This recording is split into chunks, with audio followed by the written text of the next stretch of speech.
Hi everyone, it's Penny. I'm going to be reading you a section from Chapter 17 where Janie and Quinn are in the limo together and part of that conversation that they have. And then afterward, I'll tell you why I decided to read this particular scene. Several long moments passed in silence, and for once I welcomed my mind's wanderlust.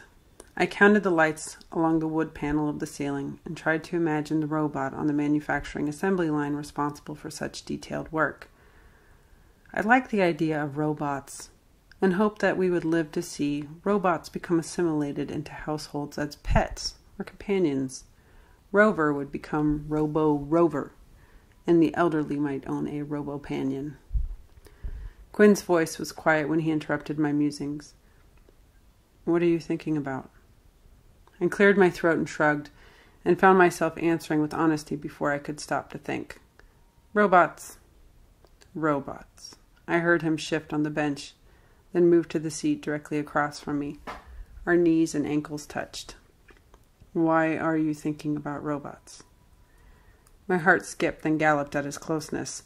I shrugged and focused my attention on the blue silk of his tie. It looked dark purple in the dim cabin.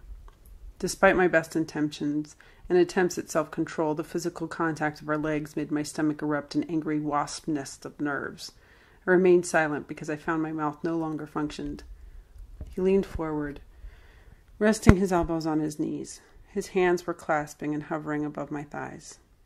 "Janie, why haven't you returned my calls?" His voice sounded tightly controlled, as though he were struggling to keep his temper in check. I lifted my gaze to his, surprised by the use of my first name. I swallowed. Mr. Sullivan, don't do that." He half groaned, half growled, and covered my hand with his. I studied him for a moment. A thick knot was in my throat, and the wasp nest was swirling furiously in my stomach, incited by his touch, but I finally managed to choke out a reply.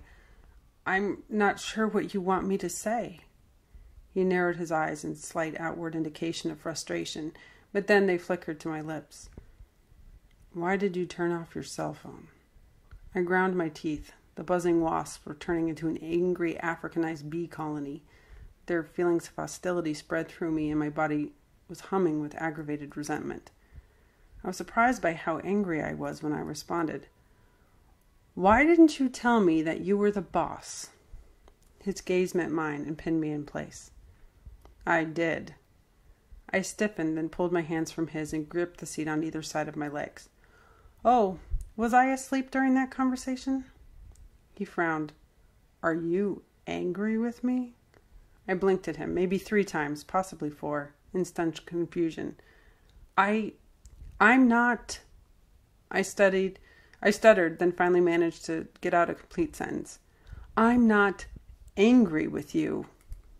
"Well, then you do a pretty good impression of angry." "Mr. Sullivan, don't call me that." He interrupted me again, but his voice was softer now. "Don't call me that unless you want to." "I do want to." My statement was met with silence. His expression turned hard, frustrated, determined. He watched me for what seemed like several minutes. I tried but could not quite meet his gaze. My anxiety increased with each passing second, and therefore my mind began darting in every direction. The car rolled along, and I thought to myself that it must have extremely good shocks because it felt like we were gliding. I imagined the car on ice skates gliding through a frozen lake, being pushed by robots.